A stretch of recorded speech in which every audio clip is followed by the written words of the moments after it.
Rusiya yaxın vaxtlarda Azərbaycan ərazisindən Ermənistana təkcə taxıl deyil, həm də digər məhsullar, xüsusən gübrələr tədarük etməyi planlaşdırır.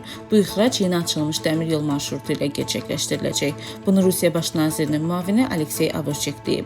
O, Rusiya taxılının Azərbaycan və Gürcüstan ərazisindən keçməklə Ermənistana göndərilməsini mühüm hadisə adlandırıb.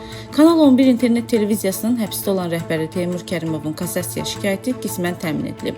Onun cəzası 2 il azaldırıb. Bundan əvvəl Bakı Apellyasiya Məhkəməsi Teymur Kərimovun cəzasını 1 il azaltmışdı. Zelenski Ukrayna üçün sülh planının bütün 20 bəndini açıqlayıb. O vurğulayıb ki, söhbət müharibənin başa çatdırılmasına dair əsas sənəddən gedir. Zelenski onu da qeyd edib ki, Ukrayna həssas məsələlərin ilk növbədə də ərazilərin taleyi üzrə ABŞ prezidenti ilə liderlər səviyyəsində görüşə hazırdır.